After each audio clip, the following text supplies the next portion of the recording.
Some more people joining, I'm sure. Hi everyone, welcome to the Pearson Business Book Club. My name is Eloise Cook and I'm the publisher for the Professional Business List at Pearson. If you're new, each month at the book club we choose a Pearson business or personal development book and we invite the author to discuss it. They'll also give a masterclass on a key concept from the book. And don't forget that if you need to leave halfway through, the video should be available to watch on demand at the book club website. And I'll try and post that in the chat at some point. So what have we got on today? So our book this month is the Financial Times Guide to High Impact Negotiation by Professor Kasia Jagodzinska. Welcome Kasia. If you haven't got a copy yet, you can download a sample chapter of the book from the book club webpage. We also want you to use the Q&A function to ask questions, and we'll get Kasia to answer these at the end. So Kasia, I'm going to introduce you now. I've got a lot to say about you. So Professor Kasia Jagodzinska empowers others to succeed by helping them boost their negotiation power. A professor, she works with students from universities in Switzerland, France, Italy and Poland. She also mentors and trains executives from some of the largest corporations in Europe, Asia, the United States and the Middle East, working with these business professionals from various industries and sectors to help them more effectively manage the professional and personal challenges they face when interacting with their business partners. She also served as senior advisor to the United Nations in Geneva, assisting in multi-stakeholder negotiations and conflict management. And Kasia is the founder of Negotiation Booster, an innovative approach to business negotiations that leverages the task-related aspects of a negotiation with the underlying emotional factors. So, crikey, what a profile. Welcome, Kasia. Thank you for coming today. Thank you so much for the invitation and a warm welcome to all the participants, everyone from the audience as well. Yes, thank you for joining us. So yeah, we have some questions that we ask at the beginning, just a few sort of to find out a bit more about you and the book. Can you tell me, why did you want to write this book? Well, the book was quite a journey, actually. The main motivation for writing the book was threefold challenges that I noticed working with students, with executives, with business negotiators, with professionals from all over the world. And what I noticed is that we all share certain universal challenges. And so that was the main motivating factor. I will talk about the specific challenges in a moment. But the second thing was that I noticed that a lot of courses, a lot of training centers, a lot of coaches teach people how to apply tools and tactics and strategies. And that's great because we need to understand how the negotiation process looks like, which techniques can we use, which tactics, and so on. However, it's very often not enough. A toolkit seems a little bit not human enough for me. And I very often noticed as well that even though you can have a great toolkit, you can still have challenges related to the execution and implementation. And hence I thought it would be interesting to combine a novel approach, a three-dimensional approach, so the psychological factors combined with the transactional aspect of a negotiation and also the relational aspect between the parties that take part in a negotiation. And those were my main driving factors, I would say, in undertaking this project. Yeah, that's fab. I mean, because it's people at the end of the day, and you have to allow for what might happen when certain groups of people get together, I guess. Exactly.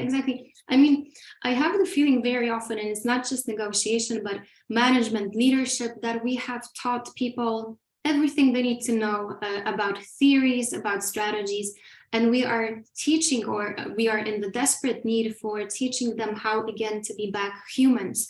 Even if we take any course, we see the acronyms business to business and B2C and so on. But where is the H to H, the human to human factor? Because after all, as you said, Eloise, it starts with self-management primarily. It starts with the person, and only then I believe we can manage successfully and efficiently and also enjoyably the external interaction with the negotiation partner. So true, so true. And was there anything that surprised you about writing this book?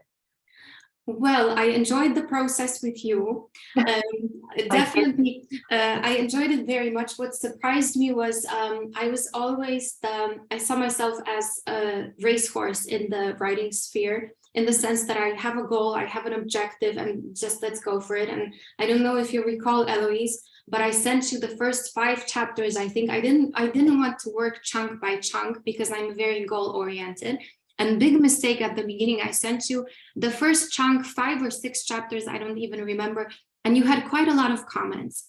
So very, very good comments, by the way. And then I realized, you know, it's much better to actually go step by step, phase by phase. And that's in terms of writing the book. But I would say that could also, because our listeners, after all, are here not just to listen to the writing process, but also perhaps get some insights on negotiation. I would say that also in a negotiation, have the major goal in mind, and I'll be talking about that in a moment, but also think about structuring the process step by step with the global goal in mind, but also let it free flow and control the things that you can control basically step by step. I think we very often focus on the huge objective, huge goal. And for some people, this can be a little bit difficult to manage. They prefer, for example, not to negotiate, or they label the negotiation as too difficult for themselves. And that mindset will then drive the process and will drive their negotiation power in the end, impact it negatively. Yeah, mindset is so important in all spheres of life. So I completely appreciate that. I believe so. Yes, sorry. No, go ahead. So I make this statement at the beginning that the most important negotiator that you have to convince is first and foremost yourself. Very often, if I've experienced this, on myself, on working with my clients as well, that if they lack a certain belief that they can actually win the negotiation, whatever winning means, we can talk about what does it really mean, success and to win, and so on. But whatever that means, that can be very, very personal. Of course, it can be profit driven, it can be a target, it can be a specific number, but it's very personal. Triumph and winning and success is defined by each of us. For one person, that may be maintaining or building a relationship. For the others, it may be the monetary gain. For another person, it may be overcoming some psychological barriers that they have, or some inner challenges that they're facing. So it's very personal. I also don't think that we should throw everything in this corporate language type of success, efficiency, effectiveness, because like Eloise, you said, after all, it's a human to human interaction. Yeah, absolutely. And finally, how do you want readers to feel about reading your book? So the readers, I'm thinking already about leadership. The book starts actually with the mindset. So what to do, and I did that deliberately. I deliberately started the book with the challenges that I've mentioned, that are either related to confidence, emotions management, and strategic challenges, because I wanted deliberately a reversed logic a little bit. Most books, they start with success stories. They start with success formulas. I'm not sure I'm convinced by that approach. I much rather like it to be genuine. And I like to show off the mistakes that have been made. Therefore, I start with the challenges with this reverse logic in mind, so that each reader can find a piece of themselves in those challenges, so that they can feel, wow, I'm not the only one facing certain barriers or certain dilemmas in a negotiation, that it's universal. Basically, it's universal. I am in the privileged situation, very much so, that in an executive setting, on one hand, when I engage in international business negotiations, the setting is more, I would say, externalized, it's more strategic, it's more tactical. But on the other hand, I'm in the privileged position of being a coach as well and a trainer. And in that setting, and of course the professor as well, so students confide in me very often, but business professionals very often in the training sphere take the masks off. And I'm from that privileged position that I very often hear, and it had happened that I've heard both parties out that negotiate, both sides that negotiate with each other, they say exactly the same things. They mirror each other's dilemmas, challenges, and so on, obstacles that they see to the negotiation process.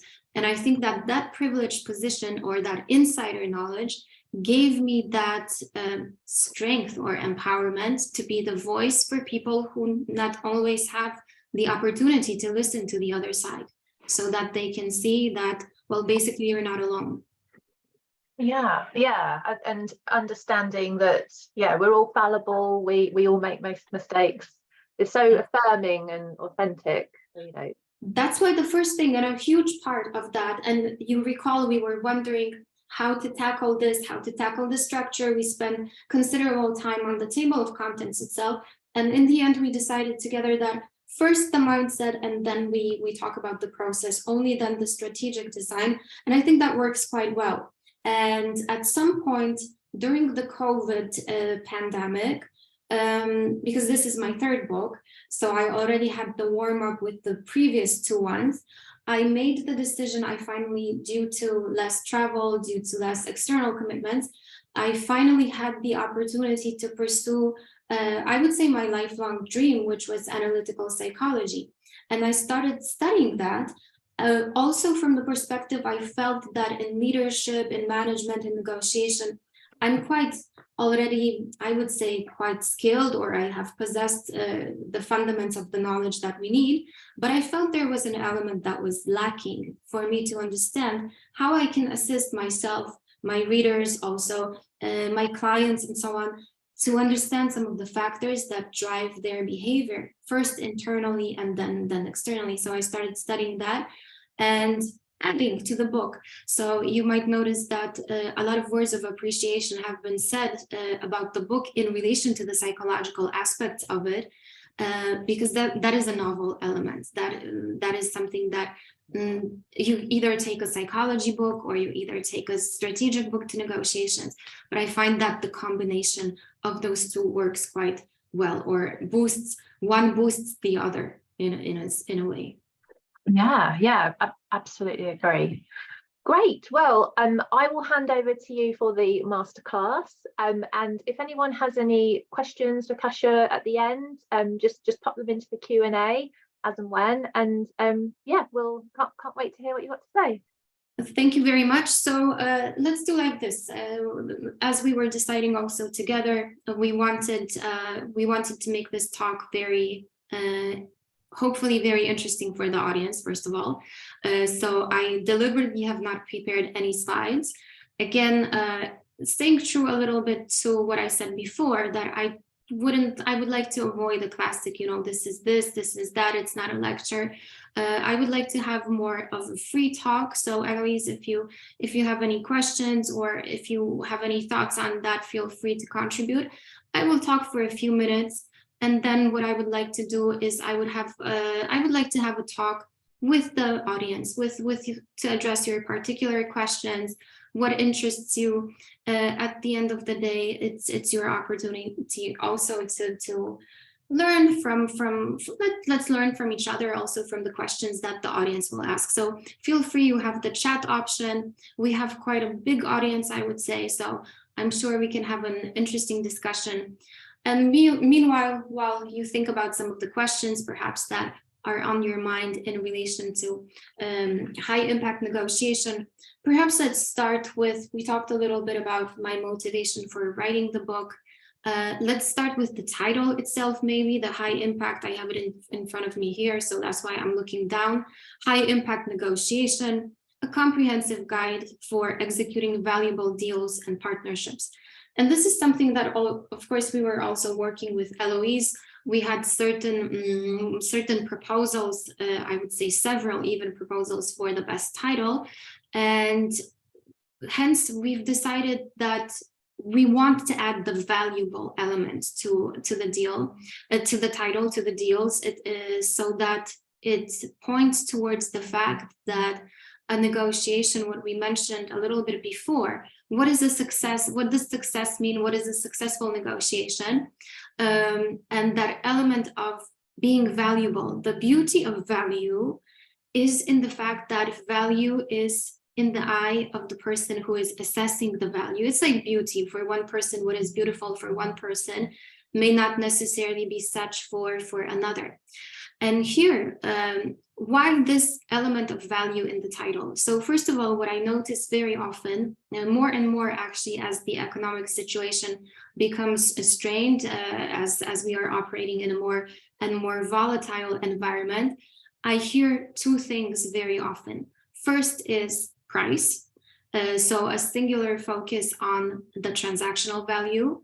And second is fear that we fear price increases, inflation, shortages of supply, but the prevailing theme now is emotion driven. And that very often, that emotion, that negative emotion of fear, of course, fear can be also a stimulating factor like stress, but that governs our approach. And it's pretty much in consequence, or it's pretty much logical that the focus will be a singular focus. This is dangerous. And this is a situation that does not necessarily expand or create value in negotiations. Hence, the book also addresses, and I thought this is a very important element, what is value, how to create value. Value, as I mentioned, can be psychological for the person, for the negotiator. Of course, value can be related to the financial aspects. I'm not claiming that a negotiation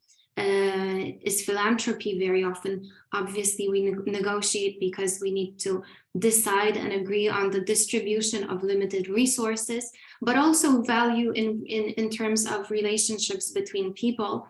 And I found that combination is quite interesting and quite important. The next thing that I think we should mention, or I should mention rather, is the structure of the process itself. So you might be surprised that the first element that I actually talk about in relation to the process design itself is the mission. The mission, and here I would like to quote Nietzsche, the philosopher, the German philosopher Nietzsche, who said that whoever has a why to live can bear almost any how. Whoever has a why can bear almost any how.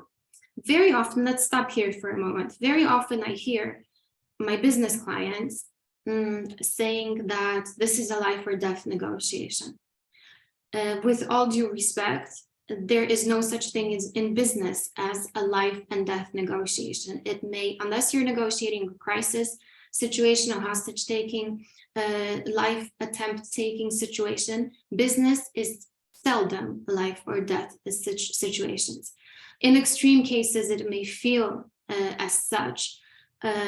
And why did I choose? It's a little bit heavy. I do realize that it's a little bit heavy, this quote, that whoever has a why to live can bear almost any how, because I want to talk about purpose. And going back to the mission statement, that this is what I start the discussion on the design of the process. In contrast to many books who start with the design of the process, opening the negotiation, then which tactics to apply and so on, which is great. On one hand, this is very, very important that you understand how to design the process properly. But more important, before you actually jump in the execution and in the design and the preparation of the whole negotiation, I believe we need to ask ourselves the question, why?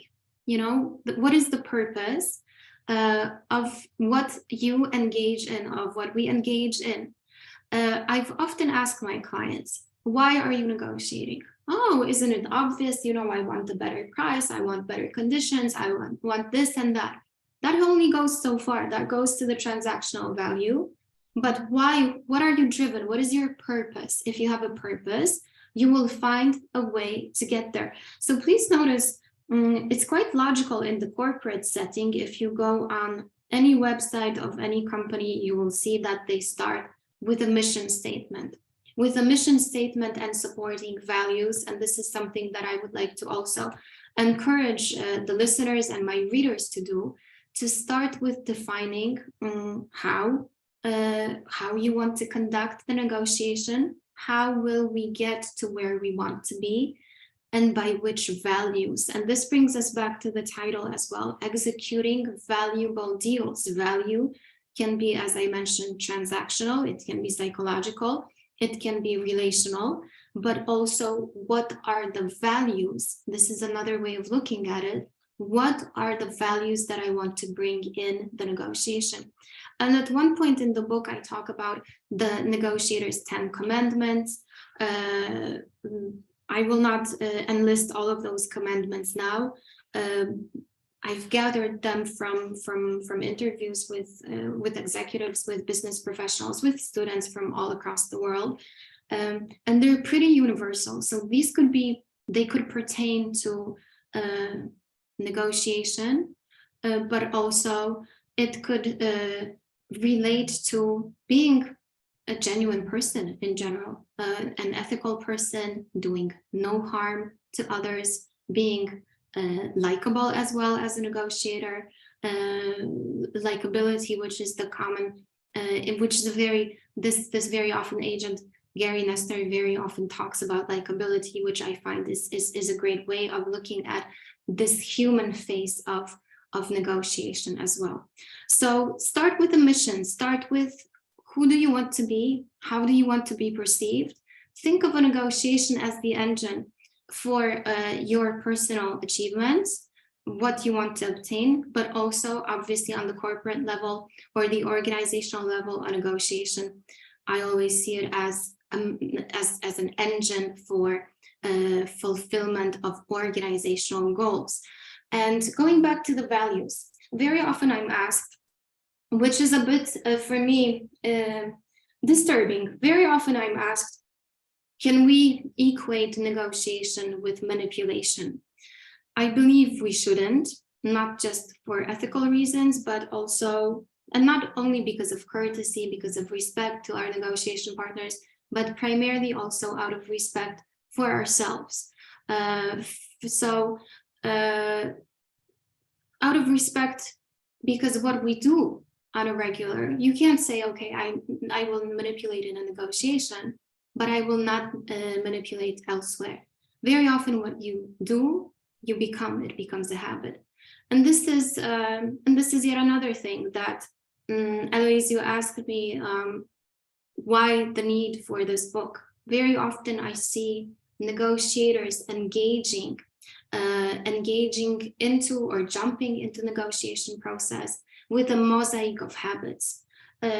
We all have them. We all have our particular way of doing things, negotiating as well, that are flavored by our cultures, upbringing, education, training, and so on. And imagine this landscape, this mosaic of people who have an idea of how the negotiation process should look like, and then those energies collide, they meet and they collide very often. So my hope also is that I assist my readers in structuring the process, in applying a universal approach and understanding of the phases of the negotiation, because in the process part, we are talking about the mission. We are talking about also, so how will we win? The mission is how will we win? What is our goal, which is very broad, which is what I mentioned before, the eye on the prize, and then objective, what are you negotiating for? And which values and which behaviors would you like to apply in order to get you there? Without further ado, with this very short intro, now that you know a little bit what the book is about, let me also perhaps add that it's the value. If we're talking about value, for me, the huge value is also the part where experts contribute. To each chapter, an expert contributes. So we have experts from the FBI, we have experts from the NYPD, we have experts also from the art and science of persuasion and influence. We have industry experts who I believe enrich the book enormously. My insights are one thing, but also to see how those, how my opinions, how my views, how my understanding to certain negotiation concepts resonate with professionals is something that I personally found an enormous added value and very, very enlightening in the process as well. And also to show the readers a different angle, different ways of looking at things, a different type of vocabulary as well. So those are extracts that you will find in each chapter that enrich the book, that are on the topic, that show a different angle. The book also has a lot of exercises for self-empowerment, for self-improvement, some of the tactics that you can use, some of the psychological exercises as well for winning, for boosting your own negotiation power that I've experienced or experimented with my clients, with my students as well, and a lot of small exercises to allow you to become better negotiators and become more confident, better, successful, as we said, whatever that success may mean as well for each individual person. And I suggest that we have approximately spent 20 minutes me talking. How about we answer if there are some questions, so that it's not just me talking. Of course, I'll be talking and adding, but maybe let's also allow a voice to our audience. Eloise, what do you think about that? Sure. We've got some questions coming in already. So first one, I read a quote about best practices of negotiation that says that the best kind of negotiation is when both sides win. How much do you agree with that? And how much in a negotiation should you think about how much the other side would benefit, or only focus on your position? Okay, that's in the spirit of the win-win model. I see that someone has been influenced by the win-win. I think this is a question from Anna, if I'm not mistaken. So Anna, in relation, I believe that both parties should leave the table feeling that they have won. And why is that? First of all, it's not just, again, not just ethics, not just courtesy, but more importantly, if you think about the negotiation process, all the phases or the life cycle of the negotiation process, a lot of people confuse two things: deal makers with real makers. A deal maker leads the process from the preparation, from the opening to the closing of the negotiation. They find an agreement, they sign the agreement, and for a lot of people, for a deal maker, the deal is done. For a real maker, on the other hand, they also ensure that the process is executed, but also that the terms of the negotiated agreement are actually implemented in practice. And back to the question then, this is strategic. So this is the strategic design and the difference between a deal maker and a real maker on the strategic level. But on the psychological level, the question that or the dilemma that a lot of practitioners face is, how do I actually make sure after the deal is done that the other party will respect the terms of the agreement so that they will become implementable? If both feel that they have won, then the likelihood of the deal actually being implemented and executed increases dramatically. If one party leaves the table and feels like in a competitive, that's why I like the win-win, but we'll talk about the condition for a win-win is that both negotiation partners are in a win-win mindset. So if one is cooperative, collaborative, and the other is very competitive, is going to be very, very difficult to achieve a win-win. So that win-win is primarily there to tick off the transactional for both parties, but also make sure that in a competitive, so in a win-lose strategy, inevitably, as the name itself suggests, in competition, which is a win-lose strategy, there will be a loser, someone who lost the negotiation or feels that they lost. Very often this is related to the loss of face, to the loss of credibility, to the ego being a little bit bruised and offended. And that is not a partner for the long term who will be motivated to implement and execute the terms of that agreement. So Anna, I believe that that's why the win-win is important. Right. I can take a sip of tea, Eloise, while you read the next one. Yeah, have a drink and I'll answer the next question. So how do you negotiate when you have no leverage? That sounds like a tough one. You make leverage. So as I mentioned earlier, and I know that may be a harsh answer, but it's meant to sound harsh, exactly, because as I mentioned before, speaking from practice, if you do not have leverage, what will happen is that you will enter the negotiation feeling like you have a knife on your throat situation. I've done this many times, multiple times, and I've never, ever won a negotiation where I went in with no leverage. Creating leverage is actually a big part of the preparation process. What does that mean? Leverage, it's a term, an umbrella term for two things, actually.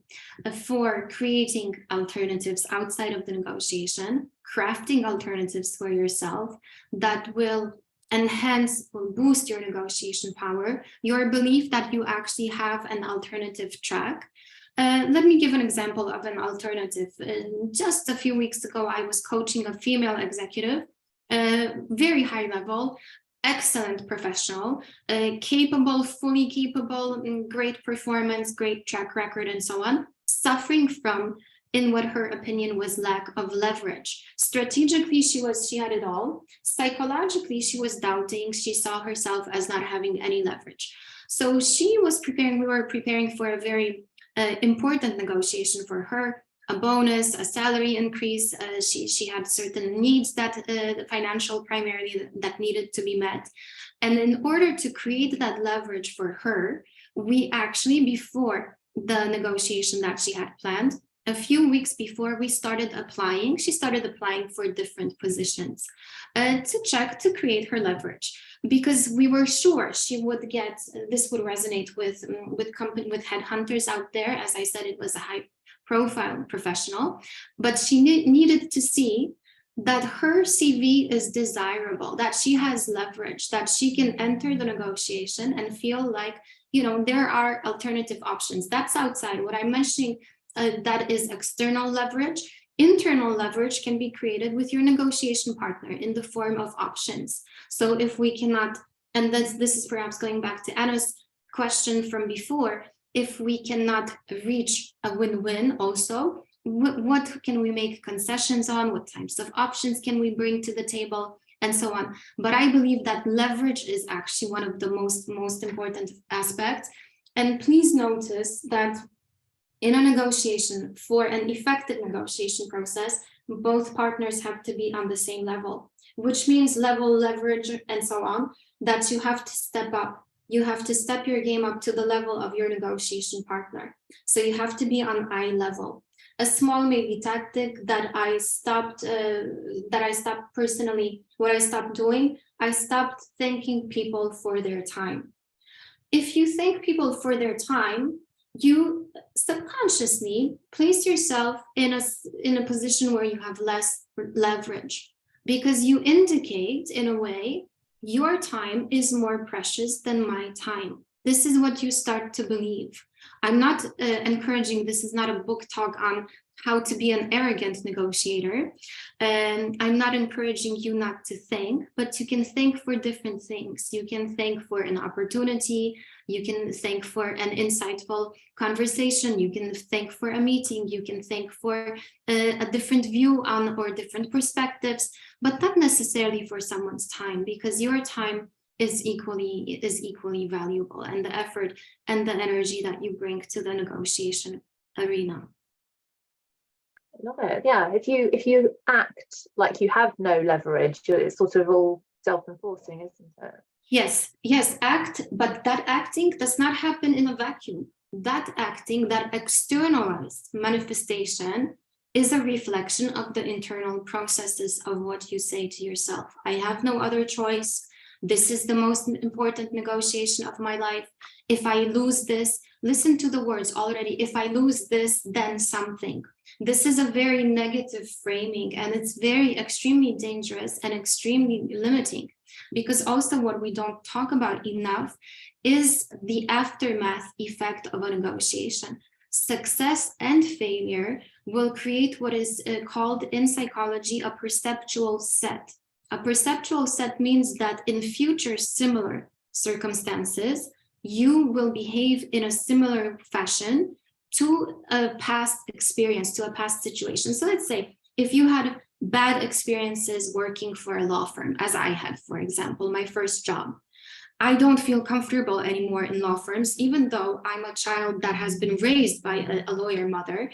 I spent a lot of time in law firms. I felt like a fish in water at law firms until I had a very, very bad experience with my first job working at a law firm that allowed me, unfortunately, it's not the best choice of word, but that created that perceptual set. So in that setup, subconsciously or unconsciously rather, I have this set of emotions or experiences or flashbacks, whatever we want to call it, that makes me not fully comfortable, and which in that setting would minimize my negotiation power as well. So any success or any failure ultimately starts in the mind. It starts internally. What you say to yourself, and that's why very often I recommend that if one is in a negative situation, it's best to cut it as quickly as possible in order to not develop that perceptual set, to not label oneself as, I always lose in negotiations, or I never have enough power,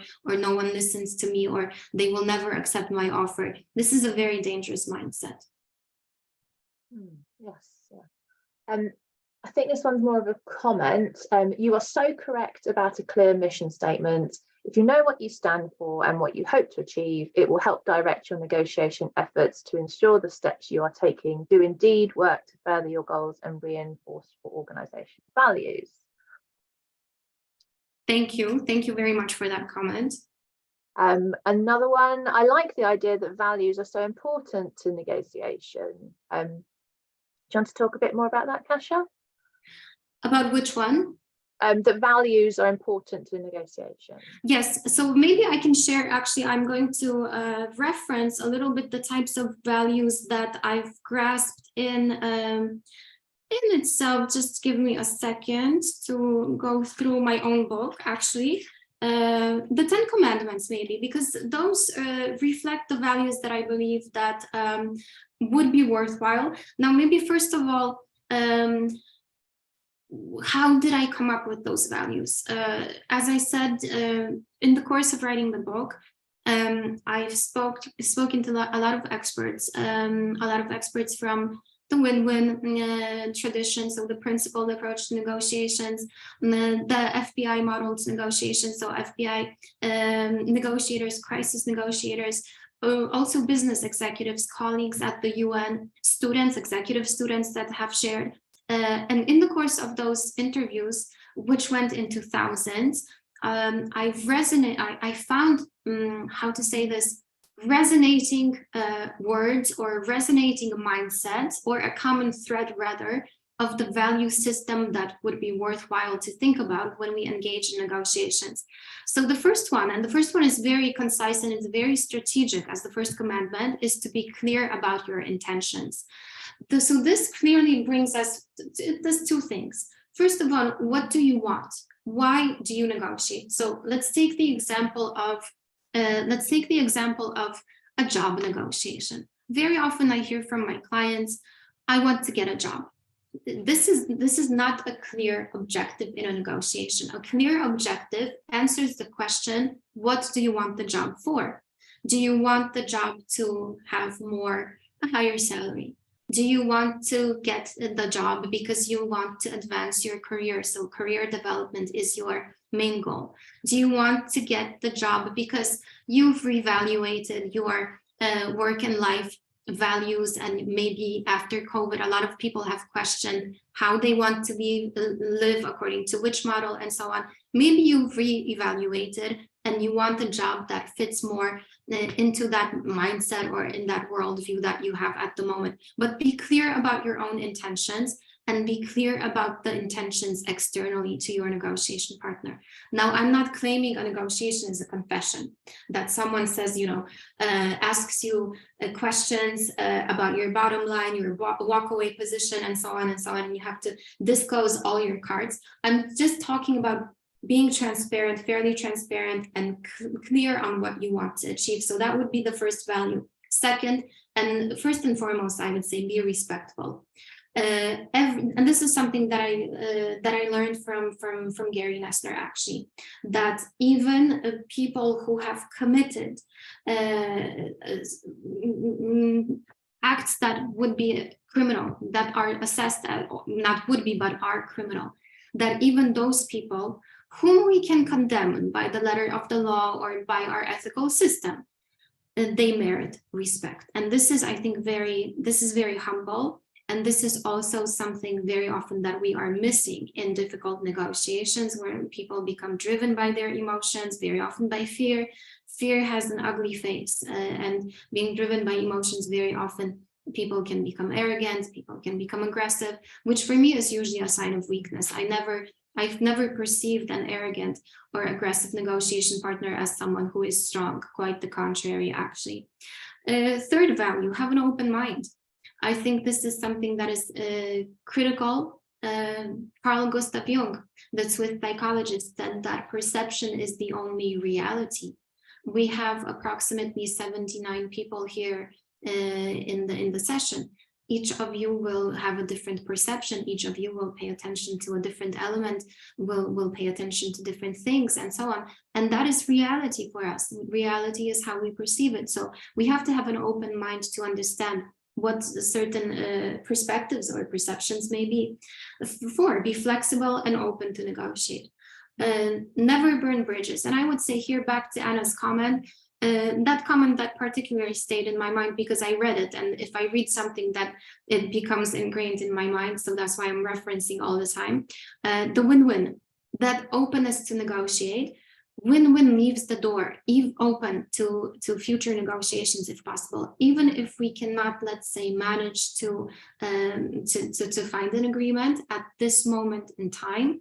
We keep an open mind and flexibility to future possibilities. In other words, we don't burn bridges, and so on. 5, be accountable. People who are trained in negotiation, people who have any level of expertise, are experts, or have the privilege of being trained or skilled, hold a responsibility, in my opinion, for their behaviors, how they carry themselves, what are some of the values that they introduce in conversing and discussing and negotiating with each other, in creating and acting as role models, quite simply. I think that is something that if we have enough good role models, and I have quite a few role models, personally, I always think in a negotiation when I feel that either I feel I don't have leverage, which makes me emotional, which makes me irrational, I think about my role models. I think about how do the people whom I aspire to be, how would those people behave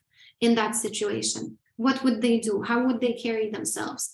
And that allows me to negotiate from a place of elegance, with dignity, with respect for the other person as well.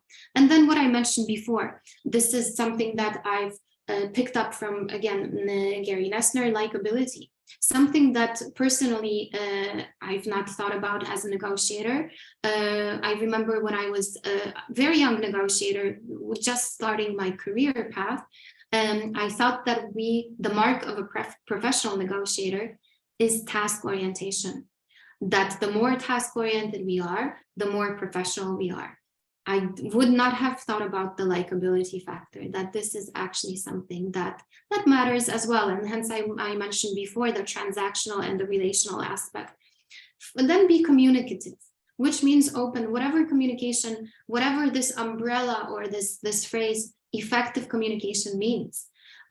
Primarily, in my opinion, it means understanding each other, and understanding requires listening. First and foremost to the other person, understanding what drives them and communicating in a language that they will resonate with.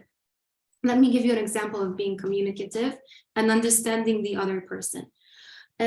People fall in one of three categories. So you can have either visual people, as you might have noticed, I'm visual. I read Anna's comment and it's ingrained in my mind, classic visual person.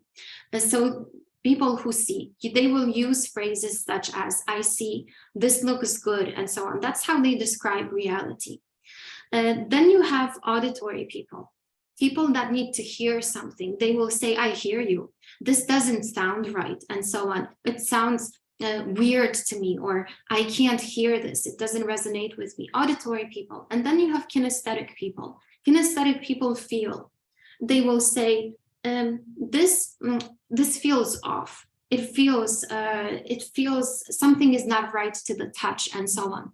And now imagine that you have two negotiation partners, very often, or let's do a simpler example, a salesperson who wants to sell a car.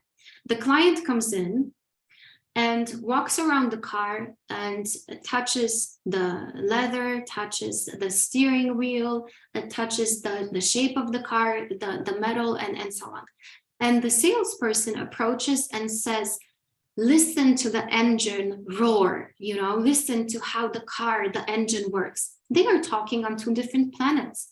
One is auditory and the other one is kinesthetic. So that's what being communicative also means, to understand what is the paradigm, what is the type of the other person, what communication style will resonate with them.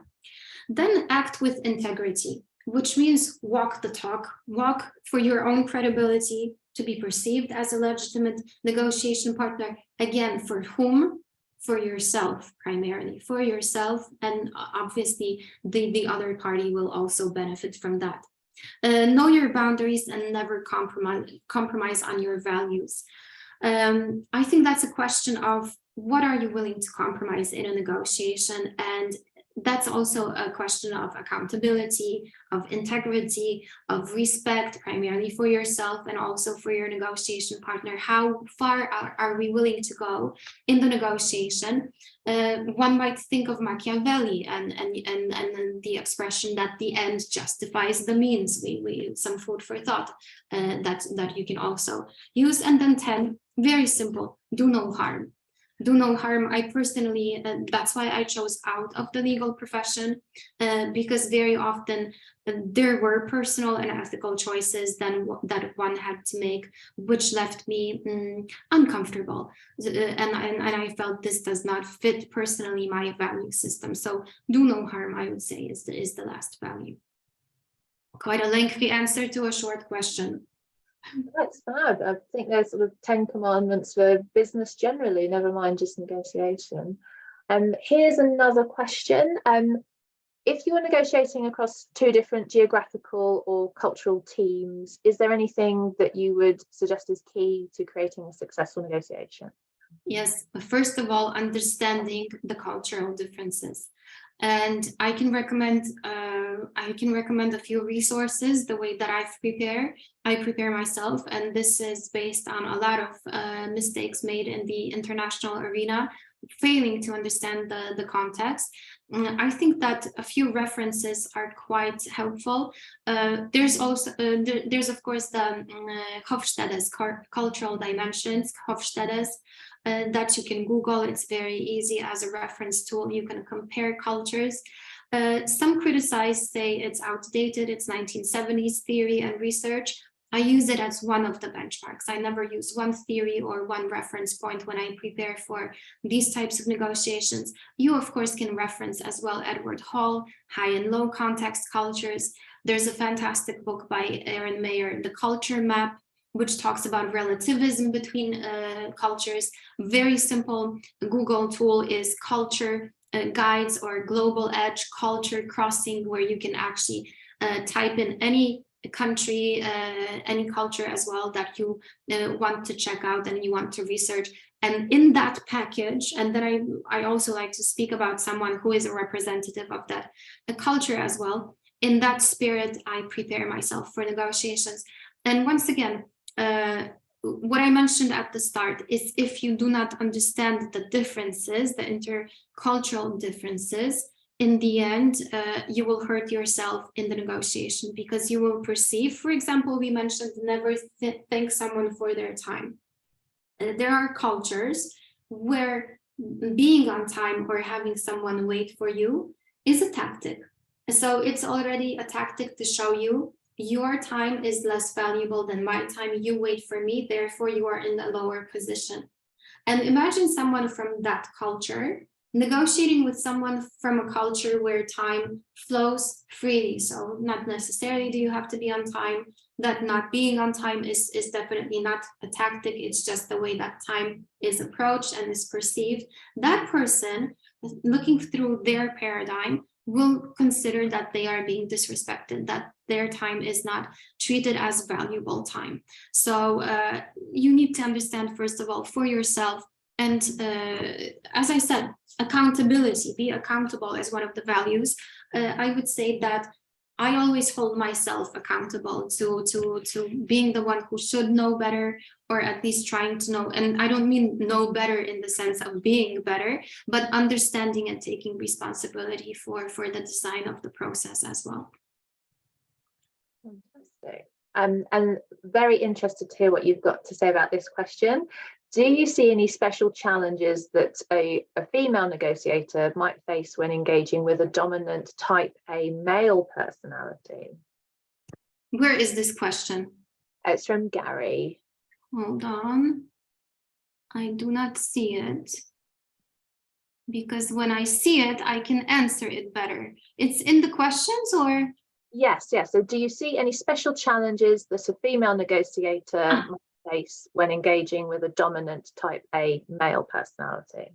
A female can also have a dominant personality, and a male can have a submissive personality. That's a tricky question, a little bit tricky here. I would say my answer to that is to be genuine, to be yourself. So the worst thing that one can do is to be over dominant. So I have a dominant person, so I will over dominate them. What do you think will happen? The dominant will try to over dominate, and you'll have this effect of a snowball. Who is going to be more powerful, and so on. In my experience, power, dominance always creates defense. So if you inflict pressure, try to dominate the other person, the reaction will be the counter reaction. Be genuine, I would say, because if you try to over dominate, which is not necessarily your style, the other person will feel you are not feeling comfortable in your shoes as well. Then of course there is the finite question: do you accept such behavior? Remember, we said that there are certain things that you are willing to compromise, and that there are certain non-negotiables. I think that being true to what we said about respect as well, mutual respect, that works, as the name suggests, mutual both ways. You can accept certain standards of behavior, and you can clearly communicate what you accept and what you do not accept as well. So in the end, that's a choice. How are you going to handle? Is this a business relationship also that will be fitting, and that will be a long-term business relationship? Because even if the dominant person takes over the discussion, the question that I'm thinking is it going to be a real making situation or just a deal making situation? But my biggest advice as a female, not to make this a feminist manifesto, because it's not, but I'm very often asked this question as a female, having experience from men and from women the same way as we all have experienced bad and good things. Be genuine and be true to yourself as one. So I don't think that one should pretend to be someone that they're not, quite simply. Fantastic. I'm conscious of time, so we might have to do more of a quick fire approach now. So we've got a few questions left, so let's see if we can get through them. I would like to know what your KPIs are, so your key performance indicators, because in this world we have talkers and doers. I guess George is asking, is there a sort of difference between whether you're a talker and a doer, and how you sort of measure your performance? Obviously, the simplest measure is what I talked about before, to measure the cost versus benefits of a negotiation. And this is one of the key KPIs that you need to assess. If we think about the fact that a negotiation is like an engine for organizational goals. So the KPI would be related directly to the organizational goal. What do you want to achieve? Is it a transactional value? Is it a relational aspect? So for example, we might make a concession on the transactional value, monetary value, because we are gaining an important business partner, or we are gaining a market share, or we are gaining potential exposure possibilities and so on. So that will be linked directly to the organizational goals. If you have financial, obviously, it's very easy to say, we've reached it. Our objective is to increase by X% in this and this time period. So you can measure that as a KPI, but also customer feedback. If it's a service provider, customer feedback can be a KPI. So the rate of positive feedback that a company receives or a team receives can be considered as one of the KPIs. So it depends. I would say that the KPIs are driven by the goal that you want to have achieved. For someone, it may be psychological. Maybe someone who has a mindset that they don't want to engage in negotiations at all will set for themselves a small KPI that they will engage in 2 minor negotiations per month, maybe. And for them, if that person successfully manages to engage in that discussion, they have reached their KPIs. Fantastic. And aside from believing that you have no leverage, are there any other limiting beliefs that can impact effective negotiations? Yes, as I've mentioned before, these confidence related, believing that you have no leverage, believing that you are not a worthy negotiation partner. Very often this is something that I hear. Emotions related challenges as well. So believing, for example, that empathy is the mark of a weak negotiator, that kindness is equivalent to weakness as well, that no one will ever pay attention to you, for example, that you don't have a voice in a negotiation. Those are some of the other, more in the spirit, I would say. Leverage is more strategic because leverage has to be created. We talked about the mindset danger of not having leverage, but I would say that leverage is more strategic. The other are more psychological, so emotions related, emotions management related, or confidence related, and that is very, very broad in itself. And there's a lot of tools in the book that will allow you also. It's very difficult for me to summarize in 1 minute or 2 minutes. There are multiple exercises that will allow you step by step as a guide to manage some of those psychological challenges, also from that perspective, from the psychological aspect. Yes, the book is full of checklists and templates, so you can really sort of structure your plan from beginning to end. Let's go for the final question. I like to say that it's not always important to move first, but your first move is always important. What are your thoughts on anchoring and the supposed first mover advantage? There are 2 schools. Obviously, some people say, well, if you open first, then you set that anchor. That's maybe defined for, maybe not all of us know what an anchor is. An anchor is like a ship that you, for example, set your anchor in this particular range, and this is your desired zone of where you negotiate. The obvious advantages of starting first is that you set the scene. But in my opinion, you don't always necessarily have to explicitly anchor. You can make references to past experiences. You can make references to past projects. Even the venue that you choose for your negotiations makes a statement as well, sets certain expectations and so on. If you prepare that behind the scenes, sometimes stage setup, you do not have to take over explicitly, as in being the first one to open and so on. You can be the host. Being the host, designing the process, sending the invitation, sending the agenda already is an anchor. You don't have to always explicitly say, okay, this is straight up. But more important for me, not that the question is not important on the aspect of anchoring, is negative anchoring. Negative anchoring, it's something I want to add, is when you use a low point from the past. So for example, and this is, I often very often see this with clients as well, that they say, I'm trying to negotiate, let's say, a better performance rating that I had last year. And they start their meetings with a negative anchor. So let's say the scale is 1 to 100.